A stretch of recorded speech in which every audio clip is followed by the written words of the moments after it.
네, 오늘 12월 28일입니다. 수요예배 나오신 우리 성도님들을 환영합니다.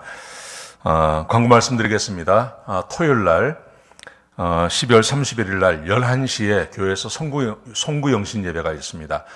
한 해를 보내고 또 새로운 한 해를 맞는 그런 아주 소중한 순간인데 그 첫 시간과 마지막 시간을 하나님 앞에 나오셔서 예배 드리시고 맞으셨으면 좋겠습니다. 자, 우리 말씀 나누기 전에 공동기도 제목으로 기도하는 시간 갖도록 하겠습니다. 기도하시겠습니다. 홍석과 집사의 암을 치료해 주십시오. 배옥준 집사의 뇌졸중을 치료해 주십시오. 언어가 회복되고 오른쪽 팔다리에 힘이 생겨나도록 해 주십시오. 곽한나 집사를 치료해 주십시오. 권하자 집사가 다시 걷도록 해 주십시오. 이승학 성도의 뇌종양 치료가 잘 되게 해 주십시오. 권현민 형제를 치료해 주십시오. 김에브라임 형제가 신장이식을 속히 받도록 해 주십시오. 김시 집사의 뇌종양 치료가 잘 되게 해 주십시오. 김수진 집사의 항암 치료가 잘 되게 해 주십시오. 우한 폐렴으로부터 우리를 지켜주십시오. 예수님의 이름으로 기도합니다. 아멘. 아멘. 오늘은 잠언 11장입니다. 잠언 11장 1절에서 31절까지인데 오늘 본문의 말씀의 주제는 의인과 악인의 그 삶의 결말을 생각해 보고 내가 의인으로 살 건지 악인으로 살 건지를 결정하라는 것입니다. 물론 성경에서는 우리에게 의인으로 살 것을 우리에게 요구하고 있습니다. 자, 먼저 31절에 보시면 보라, 의인이라도 이 세상에서 보응을 받겠거든 하물며 악인과 죄인이리요. 잠언 11장 마지막 절, 11장의 마지막 결론이 그렇습니다. 의인이라 하더라도 이 세상에서 보응을 받는데 하물며 악인과 죄인이겠느냐. 그러므로 악인과 죄인의 삶을 청산하고 의인으로 살 것을 우리에게 요구하고 있습니다. 그 앞절에 보시면요, 30절에 보시면 이렇게 되어 있습니다. 의인의 열매는 생명나무다. 의인의 열매는 생명나무다. 여러분, 생명나무 잘 아시지 않습니까? 하나님께서 아담을 지으시고 아담에게 에덴 동산을 허락해 주셨을 때 거기에 이름이 나오는 두 가지의 나무가 있습니다. 생명나무와 선악을 알게 하는 나무. 선악을 알게 하는 나무는 먹지 말라고 말씀하시고 생명나무를 먹으라고 말씀하셨습니다. 생명나무를 먹으면 그러면 우리의 생명이 계속 연장된다고 말하지 않습니까? 여러분, 근데 그 생명나무가 뭐냐 하면 의인의 열매다. 의인으로 산다는 것은 물론 여기서 말하는 의인이라는 것은 그냥 의롭게 사는 게 아니라 하나님을 믿고 하나님의 말씀을 따라 사는 것을 말하는 거죠.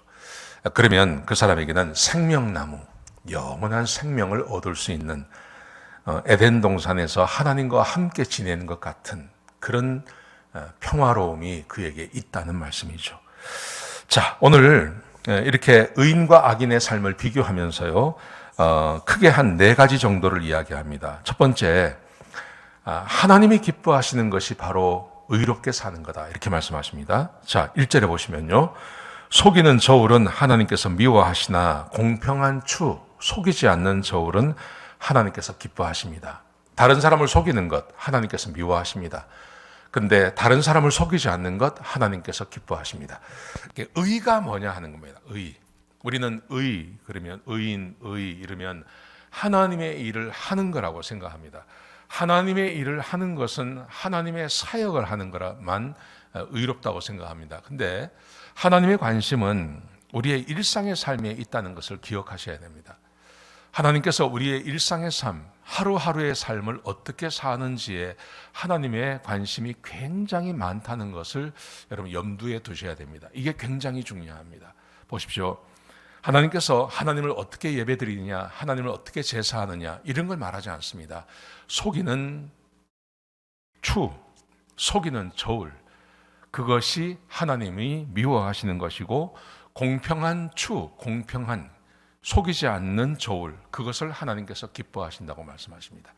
하나님께서 기뻐하실 뿐만 아니라 4절에 보시면요, 공의는 하나님의 심판의 날에 그 죽음에서 건져내지만 재물은 심판의 날에 무익하다. 남을 속여서 속이는 저울을 사용해서 아무리 많은 재산을 쌓아도 그것은 하나님 앞에 심판을 받을 때 전혀 도움이 되지 않는다는 겁니다.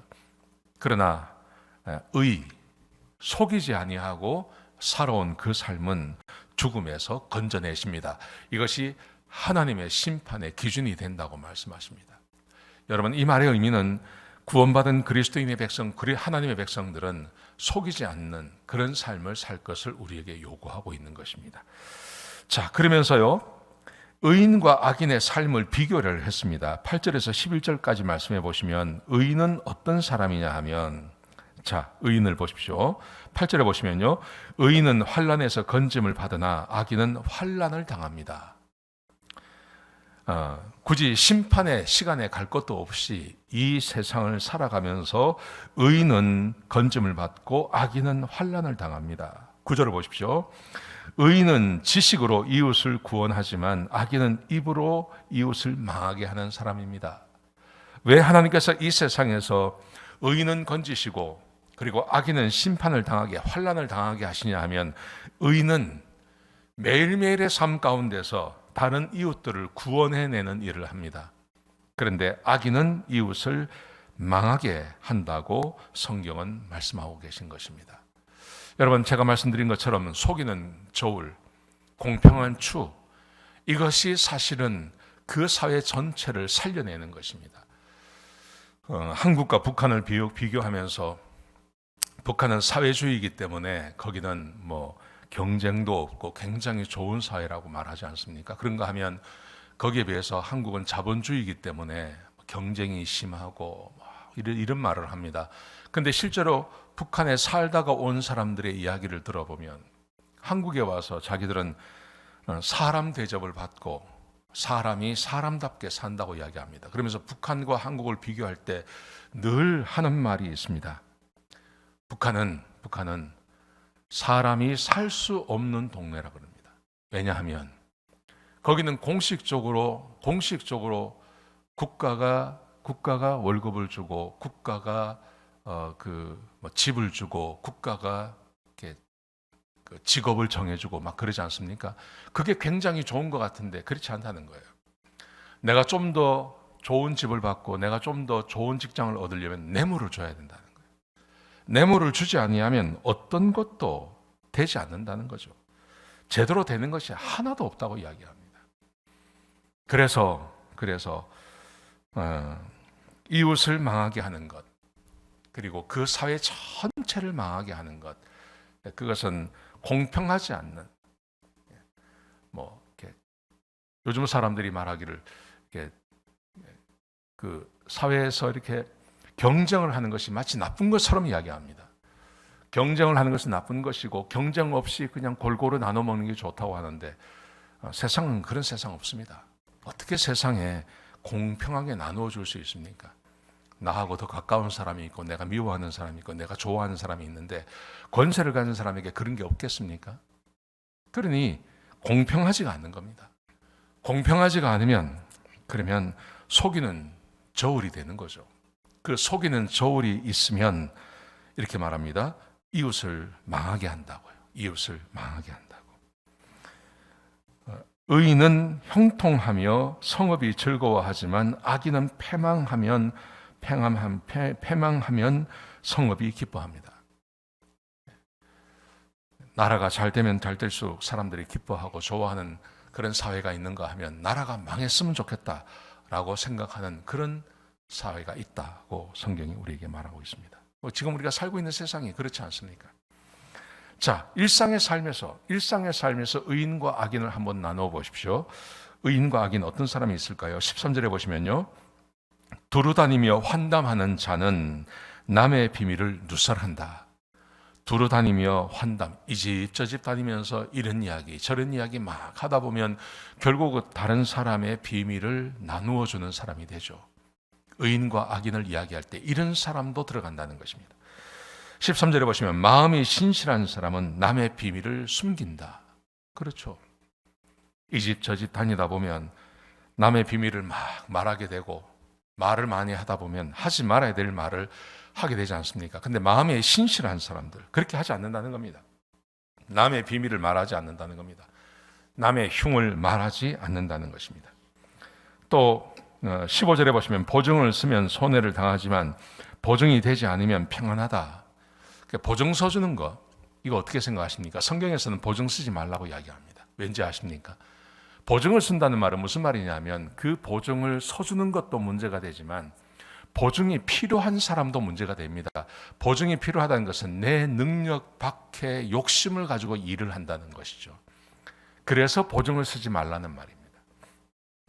보증을 쓰면 보증을 쓰는 사람도 망하고 보증을 받게 되는 그 사람도 결국은 망하게 된다는 것입니다. 그래서 보증을 쓰면 손해를 당하고 보증이 되지 않으면 평안하다. 보증을 서주지 않으면 보증이 필요한 사람, 그 사람도 일을 하지 않으니까 괜찮아지고 그리고 나도 평안할 수 있다. 성경은 그렇게 우리에게 교훈하고 있습니다. 16절에 보시면 유덕한 여자는 존영을 얻고 근면한 남자는 재물을 얻는다. 유덕한, 덕이 있는 여자를 말하죠. 덕이 있는 여자는 존영, 높임을 받는다는 겁니다. 덕이 있으면 높임을 받죠. 근면한 남자는 재물을 얻습니다. 근면하게 일하는 것 매우 중요하죠. 그러면 재물을 하나님께서 주신다고 말씀하십니다. 여러분, 우리 일상에서 의롭게 산다는 게 뭔지를 말하는 겁니다. 우리 그리스도인들은 하나님의 일과 세상의 일을 구분하는 버릇이 있습니다. 그래서 교회에서 일을 하고 선교를 하고 이런 것은 굉장히 중요하게 생각하지만 이게 아닌 사회에서 살아가는 것은 그렇게 중요하게 생각하지 않습니다. 여러분, 그런데 오늘 성경에 말씀해 보시면 오늘 여기서 전도나 선교나 교회 일, 성전의 일을 하나도 말하지 않습니다. 전부 사람이 사회에서 살아가면서 어떻게 살아갈지에 대해서 이야기하는 겁니다. 두루다니며 환담하는 것, 남의 보증을 서주는 것. 이것을 어떻게 하느냐에 따라서 의인과 악인이 구분이 된다는 것을 생각할 필요가 있는 것입니다. 17절에 보시면요, 인자한 자는 영혼을 이롭게 하지만 잔인한 사람은 자기 몸을 해칩니다. 인자하며 잔인한 것, 잔인하게 다른 사람을 해하고 잔인하게 다른 사람을 비방하고 잔인하게 사는 사람이 있지 않습니까? 그런데 이 사람들은 자기의 몸을 해하는 것입니다. 근데 인자한 사람은요, 자기의 영혼을 이롭게 합니다. 이것이 일상의 삶에서 의와 악을 우리에게 가르쳐주고 있는 겁니다. 하나님께서는 우리에게 의인이 되라고 말합니다. 의인이 되어야 이 세상에서 보응을 받는다고요. 하나님께서 반드시 이 땅에서 의롭게 사는 사람과 악하게 사는 사람에게 보응을 갚으십니다. 그 의의가 무엇인지 하나님이 말씀하시는, 하나님이 찾으시며 하나님께서 심판하시고 하나님께서 갚으시는 그 의로운 삶과 악한 삶이 의외로 교회에서뿐만이 아니라 내가 사회에 나가서 살아가고 있는, 매일처럼 살아가고 있는 거기에도 포함이 된다는 것을 기억하셨으면 좋겠습니다. 자, 그러면서요, 그 의롭게 사는 것 중에 하나님께서 아주 소중하게 생각하시는 것이 있습니다. 그게 24절부터 27절까지 기록되어져 있습니다. 그게 뭐냐 하면 가난한 사람을 구제하는 것을 말하는 것입니다. 자, 보십시오. 24절에 보시면 흩어 구제함이 더욱 부유하게 되고 과도히 아끼는 것은 가난하게 된다. 다른 사람에게 나누어 주는 것, 흩어서 구제하는 것, 다른 사람에게 막 나누어 주는 것, 그것이 나를 부유하게 만들지만 과도하게 아끼는 것, 그것은 가난하게 됩니다. 25절에 보십시오. 구제를 좋아하면 풍족해질 것입니다. 남을 윤택하게 하는 자는 자기도 윤택하게 될 것입니다. 26절, 곡식을 내놓지 않으면 백성에게 저주를 받지만 곡식을 내어놓고 파는 자는 머리에 복이 임합니다.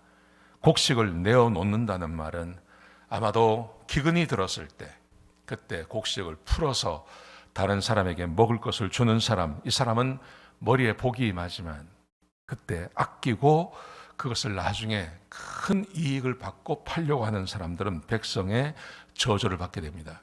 경주에 가면 채부자라는 500년 된 부잣집이 있지 않습니까? 그 집에서 생명처럼 소중히 여기는 것, 절대 기근이 들었을 때 남의 백성, 기근이 들었을 때 내가 폭리해서 파는 것을 하지 마라. 세상도 그것을 아는 거죠. 이것은 사람이 하나님의 형상을 가지고 태어났기 때문에 대체적으로 아는 것입니다. 어떻게 살아야 할지에 대해서 우리에게 이미 와 있는 하나님의 지혜라고 저는 생각합니다. 그 지혜를 갖고 사는 것이 매우 중요한 것이죠. 또 28절에 보시면 자기의 재물을 의지하는 사람은 패망하지만 자기의 재물을 의지하지 아니하고 하나님을 의지하는 의인의 삶은 푸른 잎사귀같이 번성합니다. 그렇게 말합니다. 오늘 본문은 우리에게 악인과 의인의 삶에 대해서 이야기합니다. 하나님께서 의인도 이 세상에서 보응을 받는다면 악인과 죄인도 반드시 보응을 받는다고 말합니다.